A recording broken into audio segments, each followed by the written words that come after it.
মুভির শুরুটা ফ্লোরিডার এক সুইমিং পুল থেকে, যেখানে মেয়েদের সুইমিং রেস হতে চলেছে। সেখানেই আমরা এক মেয়েকে দেখি যার নাম হেলি। হেলি একজন প্রফেশনাল সাঁতারু, আর সে এই রেসের জন্য অনেক দিন ধরে কঠোর পরিশ্রম করছিল। একটু পরেই রেস শুরু হয়। হেলির গতি দেখে মনে হচ্ছিল আজ সে তো জিতেই যাবে, আর পরবর্তীকে এই ট্যালেন্টই তার আসল পরীক্ষা নেবে। কিছুক্ষণ পরে রেস শেষ হয়, কিন্তু আজ ভাগ্য হেলির সঙ্গে ছিল না। সমস্ত শক্তি লাগিয়ে সত্ত্বেও সে দ্বিতীয় অবস্থানে আসে। এই কারণে সে একটু মন খারাপ করে নিজের চেঞ্জিং রুমে চলে যায়। ঠিক তখনই তার বোন বেথ ফোন করে। বেথ তাকে বলে যে শহরে একটা ভয়ঙ্কর ঝড়ের সতর্কতা জারি করা হয়েছে এবং সরকার তৎক্ষণাৎ শহর খালি করার নির্দেশ দিয়েছে। সে হেলিকে বলে, তোমার নিজের খেয়াল রাখতে হবে। একই সাথে বেথ আরও জানায় যে ড্যাড সকাল থেকে কারুর ফোন ধরছেন না, তাই তুমি যত দ্রুত সম্ভব বাড়ি গিয়ে তাদের দেখো, না হলে সে কোথাও কোনো বিপদে পড়ে থাকতে পারে। এটা শুনে হেলিও উদ্বিগ্ন হয়ে পড়ে। সে সময় নষ্ট না করে সঙ্গে সঙ্গে গাড়ি চালাতে নিয়ে বেরিয়ে পড়ে। কিন্তু সেই ভয়ঙ্কর ঝড়ের মধ্যে তাকে প্রায় 20 কিমি পথ পাড়ি দিতে হয়েছিল। পথে সে তার বাবাকে কল করে, কিন্তু এখনও পর্যন্ত সে ফোন ধরছিলেন না। রাস্তার চারপাশে পুলিশ চেকপোস্ট দিয়ে রাস্তা বন্ধ করে রেখেছিল। তখন হেলি তার বোনের এক্স বয়ফ্রেন্ড ভেনকে দেখতে পায়, যিনি ফ্লোরিডা পুলিশের অফিসার ছিলেন। ভেন তাকে জানায় যে বাড়তে থাকা ঝড়ের কারণে শহরে যাওয়ার রাস্তা বন্ধ করে দেওয়া হয়েছে, তাই তোমার ফিরে যাওয়াই ভালো হবে। কিন্তু হেলির জন্য এখন নিয়মের চেয়ে তার বাবার কাছে পৌঁছানোই বেশি জরুরি ছিল। সে পুলিশের সব বার্তা উপেক্ষা করে সে অন্য রাস্তা দিয়ে এগিয়ে চলে। শহরের অবস্থা এখন অনেক খারাপ হয়ে গেছে। চারদিকে পানি ঢুকে গেছে এবং রেডিওতেও বারবার দ্রুত শহর খালি করার সতর্কতা দেওয়া হচ্ছিল। এসবের মধ্যে হেলি তুফান ছুড়ে নিজের বাড়িতে পৌঁছায়, কিন্তু বাড়ি পৌঁছেও তার বাবা কোথাও চোখে পড়েন না। তখন হেলি তার কুকুরটাকে দেখতে পায়। তাকে দেখে সে আরও বেশি চিন্তিত হয়ে পড়ে, কারণ তার বাবা কখনোই নিজের কুকুর ছাড়া বাইরে যেতেন না। তাই সে সঙ্গে সঙ্গে তার বোন বেথকে কল করে এবং পুরো পরিস্থিতি জানায়। এ কথা শুনে বেথ তাকে শান্ত করার চেষ্টা করে বলে, হয়তো ড্যাড অন্য একটা বাড়িতে গেছেন। সে হেলিকে বলে, তুমি একবার ওই বাড়িটাতে যেয়ে দেখে আসো। এটা শুনে হেলি সঙ্গে সঙ্গে তার কুকুরটাকে নিয়ে ওই বাড়ির দিকে চলে যায়। কিন্তু সেখানে পরিস্থিতি আরও খারাপ হয়ে গেছে। রাস্তার উপর পানি জমে গেছে আর চারদিকে গাছ পড়ে আছে। অবশেষে হেলি যখন বাড়ির বাইরে পৌঁছায়, তখন সে আরাম করে একটা নিঃশ্বাস ফেলে, কারণ বাড়ির বাইরে তার বাবার ট্রাক দাঁড়িয়েছিল। তারপর হেলি গাড়ি থেকে নামে আর তার কুকুর নিয়ে বাড়ির ভিতরে ঢুকে পড়ে। বাড়ির দরজা খোলা ছিল, তাই হেলি নিশ্চিত হয়ে গেল যে তার বাবা এখানেই কোথাও থাকবেন। সে বারবার তাদের ডাক দিল, কিন্তু কোনো উত্তর পেল না। পুরো বাড়ি ফাঁকা আর নীরবতা ছিল, যা তার অস্থিরতা আরও বাড়াচ্ছিল। শেষ আশা নিয়ে সে তার বাবাকে কল করল। ঠিক তখনই রান্নাঘর থেকে ফোনের রিং শুনতে পেল। সে তৎক্ষণাৎ সেখানে গেল এবং দেখল ফোনটা সেখানে পড়ে আছে। এখন পরিস্থিতি স্পষ্ট করে বোঝাচ্ছিল যে কিছু একটা ভুল হয়ে গেছে। তখনই হঠাৎ গ্যারেজ থেকে তার কুকুরের ভোঁ ভোঁ কানের কাছে আসলো। সেখানে পৌঁছে সে দেখল তার কুকুরটা খোলা বেসমেন্টের দিকে তাকিয়ে বারবার ভোঁকা দিচ্ছে। বেসমেন্টের দরজা খোলা দেখে হেলির সন্দেহ হয়। সে তার বাবাকে ডাকতে ডাকতে ধীরে ধীরে ওই অন্ধকার বেসমেন্টে নামতে থাকে। ভিতরের পরিবেশ একদম ভয়ঙ্কর ছিল। নিচের মাটি কাদা ও ময়লা, আর চারদিকে কাদা ছড়িয়েছিল। এগিয়ে যেতে যেতে হেলি বারবার অনুভব করছিল কেউ তার আশেপাশেই আছে। ভয় পেলেও সে সাহস করে সামনে এগিয়ে চলতে থাকে। তখন তার চোখ পড়ে মাটিতে পড়ে থাকা রক্তের দাগগুলোর ওপর। সে কিছু বুঝতে পারছে না। তার আগেই তার বাবা অসুস্থ অবস্থায় তার সামনে এসে পড়ে। মাটিতে পড়ে থাকা হেলি দৌড়ে তার কাছে যায় আর দেখে তার কাঁধে গভীর জখম আর প্রচুর রক্ত ঝরেছে। এটা দেখে স্পষ্ট বোঝা যাচ্ছিল যে ওদের ওপর কোনো ভয়ঙ্কর জন্তু আক্রমণ করেছে। হেলির হার্টবিট বাড়তে থাকে। সে নিজের বাবাকে টেনে বাইরে নিয়ে যাওয়ার চেষ্টা করে, কিন্তু যেই মুহূর্তে তারা সিঁড়ির কাছে পৌঁছায়, হঠাৎ সেখানে লুকিয়ে থাকা একটা বিশাল কুমির তাদের সামনে এসে দাঁড়ায়। এত বড় কুমির দেখে হেলির নিঃশ্বাস আটকে যায়। কুমির যখন তাদের দিকে এগোতে শুরু করে, হেলি তৎক্ষণাৎ নিজের বাবাকে পিছনে টেনে নিয়ে যায়। সে তাকে টেনে নিয়ে যায় সেই পাইপের পিছনে, যেখানে তার বাবা আগে অজ্ঞান অবস্থায় পড়েছিল। এটা এমন একটা জায়গা ছিল যেখানে তার বড় সাইজের কারণে কুমিরটা ঢুকতে পারত না। হেলি ভয়ে কাঁপছে। এখন সে বুঝতে পারছে যে সে কত খারাপ অবস্থায় আটকে পড়েছে। ওপরে ঝড় বৃষ্টি থামার কোনো নাম নেই। কিছুক্ষণ পর কুমিরটা সেখান থেকে চলে গেলে তার বাবা সচেতন হন, কিন্তু সে যন্ত্রণায় প্রচণ্ড কাঁপছিল। পানির অভাবে তাদের গলা শুষ্ক হয়ে যাচ্ছিল, তাই সে সঙ্গে সঙ্গে তার জ্যাকেট খুলে তাকে বৃষ্টি থেকে ঢেকে দেয়। তারপর সেই পানি তার বাবাকে খাওয়ায়। তখনই তাদের একটু স্বস্তি হয়। ঠিক তখন হেলি চোখ যায় তার বাবার পায়ের দিকে, যেখানে তার পায়ের হাড়মাংস ছিঁড়ে বাইরে বেরিয়ে এসেছে। এটা দেখে হেলি ভয় পায়। যখন সে এই ব্যাপারে জিজ্ঞেস করে, তার বাবা বলেন, এখানে একটা ভয়ঙ্কর কুমির আছে আর তার আক্রমণে তার এই অবস্থা হয়েছে। তারপর সে হেলিকে জিজ্ঞেস করে, তুমি এখানে কিভাবে এলে? তোমার কি ধারণা আছে ওই কুমিরটা কতটা বিপজ্জনক? হেলি তাদের সাম্প্রতিক ঘটনার পুরো বর্ণনা দেয় আর বলে তার ঝুঁকিপূর্ণ প্রাণীর সঙ্গে দেখা হয়ে গেছে। সে বলে, তুমি সকাল থেকে ফোন ধরছ না, তাই বেথের কথায় আমি তোমাকে খুঁজতে এখানে এসেছি। তখন হেলির চোখ তার ফোনে পড়ে, যেটা দৌড়ানোর সময় ভেঙে গিয়েছিল। সে তাড়াতাড়ি সেই ফোন তুলে নেয় যাতে সাহায্য ডাকতে পারে। বাবার দেওয়া নির্দেশনা মনে রেখে ধীরে ধীরে এগোতে থাকে। হেলি দেখে কুমিরের নজর অন্যদিকে, তাই সে তাড়াতাড়ি ফোন তুলে 911-এ কল দেয়। তার চোখ বারবার কুমিরের দিকে আটকে থাকে, কিন্তু সে একদম বুঝতে পারে না। মনে হচ্ছিল আসল বিপদ ওর পেছনেই লুকিয়ে আছে। ও যখন পেছন ফিরে দেখে, হঠাৎ আরেকটা কুমির ওর উপর আক্রমণ করে বসে। এটা দেখে হেলির রু কাঁপতে থাকে। সে বাঁচার জন্য দৌড়ে পাইপের অন্য পাশে যাওয়ার চেষ্টা করে, কিন্তু কুমিরটা ওকে ধরে পেছনে টেনে ফেলে দেয়। ওর বাবা এটা দেখে আতঙ্কিত হয়ে পড়েন, আর হেলির চিৎকার পুরো বেসমেন্টে গুঞ্জরিত হয়। তবুও হেলি সামহাও ওর দাঁত থেকে নিজেকে মুক্ত করে ফেলে। এখনও দুইটা ভয়ানক কুমিরের মাঝখানে আটকা পড়ে যায়। তবুও সে ভয় পায় না, বরং সাহস দেখায়। এক কুমিরের মুখে স্টিলের খাঁচা ফেসে যায় আর ওখান থেকে বের হওয়ার চেষ্টা করে, কিন্তু ঠিক তখনই আরেকটা কুমির আবার তার উপর আক্রমণ করে।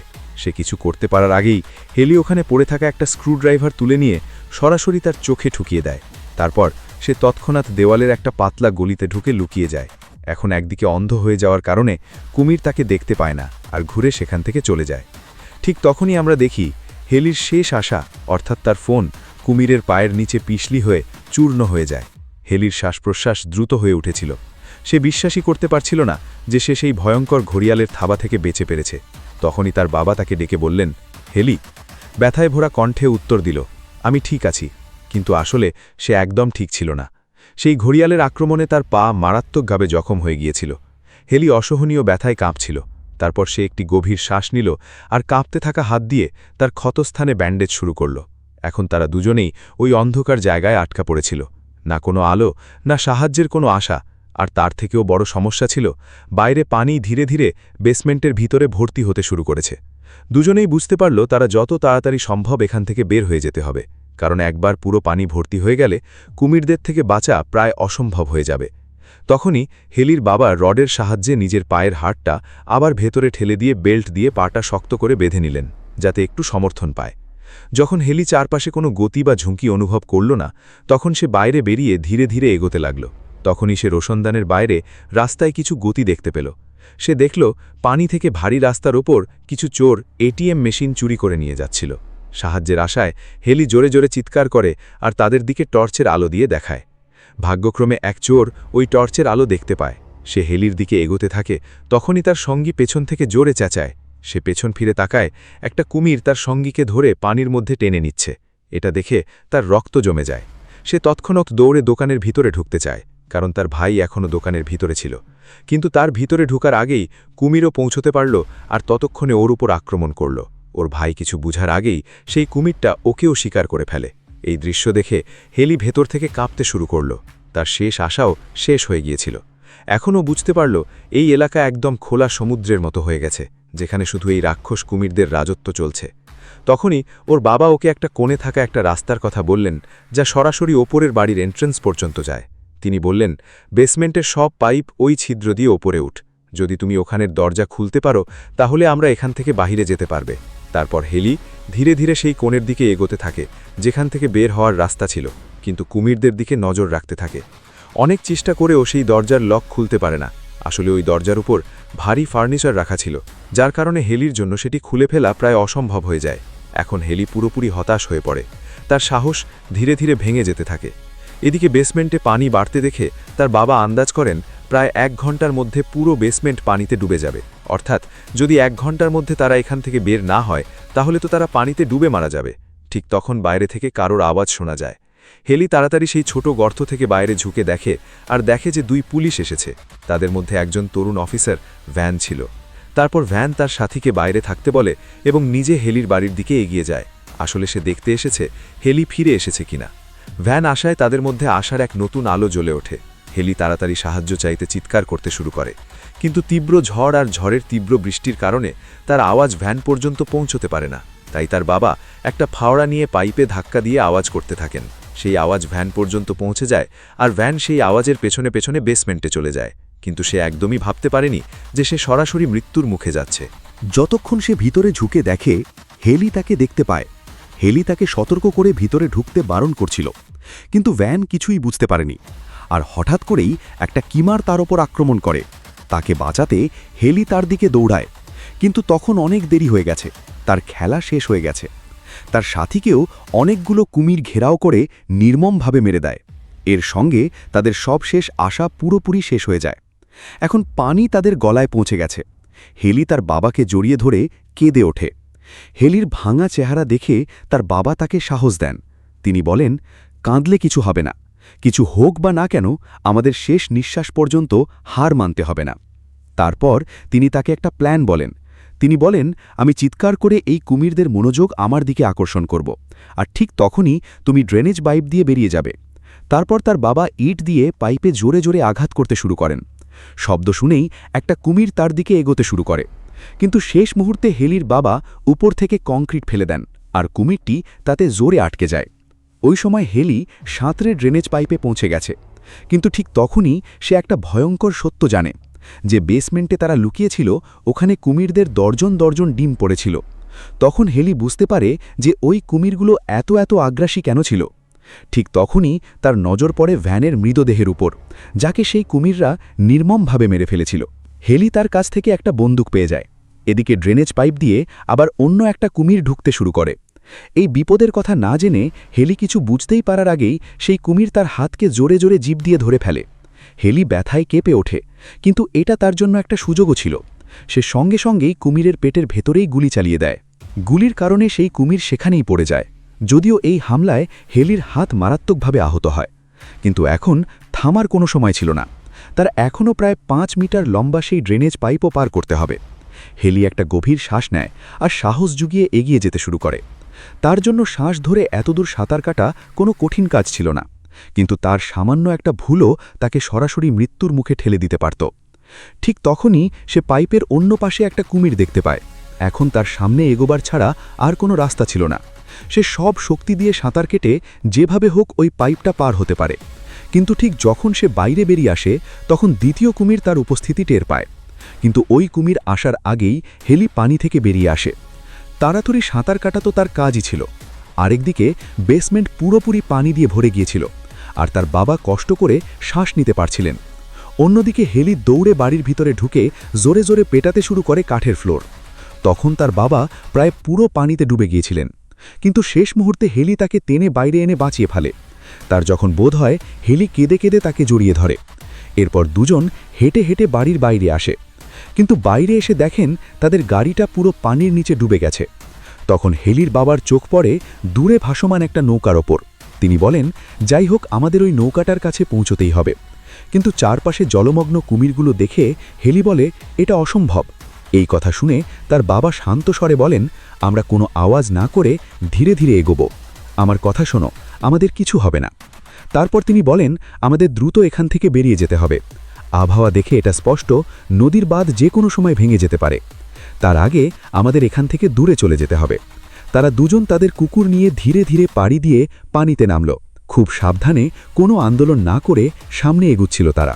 কিন্তু তারা যখন পানির মাঝখানে পৌঁছল, তখন হঠাৎ একটা কুমির দ্রুত তাদের দিকে আসতে শুরু করল।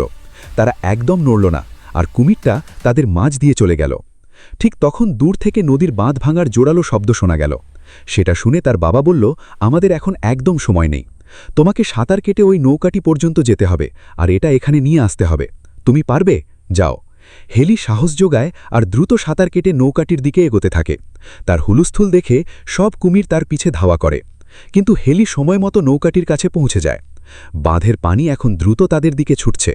হেলি নৌকাটি নিয়ে তার বাবার দিকে ফিরে আসে, কিন্তু তারা বেরোতে পারার আগেই বাঁধের পানি সেখানে চলে আসে। তীব্র স্রোত তাদের নৌকাটি উল্টে দেয়, আর ভাঙন্ত ঢেউগুলো তাদের আবার সেই ঘরের ভিতরে ঠেলে দেয়। কিন্তু এখন ঘরের ভিতরেও কোনো নিরাপত্তা ছিল না। পানির স্তর ক্রমাগত বাড়ছে। পানির প্রবাহ এত তীব্র ছিল যে বাবা মেয়ে দুজনেই আদাদাদিকে ভাসতে থাকে। হেলি ভেসে ভেসে রান্নাঘরে পৌঁছে যায়। তখনই সে সেখানে একটা ওয়াকিটকি খুঁজে পায়। সেটার সাহায্যে সে পুলিশের সাথে যোগাযোগ করার চেষ্টা করে, কিন্তু পানিতে ভিজে যাওয়ার কারণে ওয়াকিটকি কাজ করছিল না। সেখানে তার বাবা ভেসে ভেসে সিঁড়ির কাছে পৌঁছায়। তখনই সে কিছু ফ্লায়ার পায়। সেগুলো জ্বালিয়ে তারা তাদের কুকুরটাকে পানির বাইরে বের করার চেষ্টা করে, কিন্তু তখনই হঠাৎ একটা কুমির তাদের উপর ঝাঁপিয়ে পড়ে আর একবারে তার বাবার হাত মারাত্মকভাবে জখম করে ফেলে। বাবার যন্ত্রণাপূর্ণ চিৎকার শুনে হেলি তৎক্ষণাৎ তার দিকে দৌড়ায়, কিন্তু সেই খলনায়ক কুমির এখন তার দিকে এগোতে শুরু করে। হেলি সব শক্তি দিয়ে দৌড়ায় আর কোনোভাবে বাথরুমের ভিতরে ঢুকে পড়ে, কিন্তু কুমিরটা সেখানেও এসে পৌঁছে যায়। তখন হেলি চালাকি দেখিয়ে কুমিরকে শাওয়ার এরিয়ায় আটকে দেয়, যার ফলে কিছুক্ষণের জন্য বিপদটা কেটে যায়। এরপর হেলি তার বাবাকে আর কুকুরটাকে সামলে উপরের দিকে উঠে আসে। তখন তার কানে হেলিকপ্টারের শব্দ শোনা যাচ্ছে। সে বুঝতে পারে উদ্ধার দল হেলিকপ্টার থেকে মানুষ খুঁজছে। হেলি তৎক্ষণাৎ একটা ফ্লেয়ার জ্বালায় এবং জানালা দিয়ে ইশারা করতে থাকে, কিন্তু হঠাৎ করেই একটা কুমির জানালা ভেঙে ভিতরে ঢুকে পড়ে, যার কারণে পুরো শহর জল দিয়ে ভর্তি হয়ে যায়। হেলি আতঙ্কিত হয়ে নিজের ফ্লেয়ার খুঁজতে থাকে, যা হাত থেকে ছুটে জলেতে পড়ে গিয়েছিল। তখনই কুমিরটা তার উপর হামলা চালায় এবং তাকে জলে টেনে ঘোরাতে থাকে। তবুও হেলি হাল ছাড়ে না। সে জলে ডুবে থাকা নিজের ফ্লেয়ার তুলে ধরে সরাসরি কুমিরের চোখের দিকে তাকায়। কুমিরটি ব্যথায় কাঁপতে থাকে। সুযোগ পেলেই হেলি নিজের হাত থেকে তাকে ছাড়িয়ে ঘরের বাইরে চলে আসে, কিন্তু বাইরে পানির প্রবাহ খুবই তীব্র ছিল। সে বাড়ির ছাদ ধরিয়ে নিজেকে বাঁচায়। তখনই সেই একই কুমির আবার তার ওপর হামলা করার চেষ্টা করে, কিন্তু পানির প্রবল স্রোত তাকে দূরে নিয়ে যায়। ঠিক ওই সময় আমরা হেলির বাবাকে দেখতে পাই, যিনি ভাঙা পা আর এক হাত হারিয়েও হাল ছাড়েননি। তিনি নিজের কুকুরটিকে নিয়ে কষ্ট করে ছাদ পর্যন্ত পৌঁছে যান, কিন্তু হেলি এখনও বিপদে ছিল। তখনই তার বাবা শেষ মুহূর্তে সেখানে এসে তাকে উপরে টেনে নিয়ে যান। এখন পুরো শহর পানিতে ডুবে গেছে। চারদিকে শুধু গভীর পানি আর ঘুরে বেড়ানো ভয়ঙ্কর কুমির। মনে হচ্ছিল পুরো শহর যেন কোনো নরকের ময়দান হয়ে গেছে। তখন তাদের কুকুর আকাশের দিকে তাকিয়ে জোরে জোরে ঘেউ ঘেউ করতে শুরু করল। হেলি পেছনে ফিরে দেখল, তখন হেলিকপ্টারের আলো দেখা গেল। বাঁচার আশা দেখে তার চোখ ভেজে গেল। সে সঙ্গে সঙ্গে ফ্লেয়ার জ্বালিয়ে ইঙ্গিত করল। এবার রেস্কিউ দল তাদের দেখতে পেল, এবং এইভাবেই এই মুভির শেষ হলো। যদি তোমার এই ভিডিওটা ভালো লেগে থাকে, তাহলে বিশ্বাস করো আমার পরের ভিডিওটাও তোমার অবশ্যই ভালো লাগবে।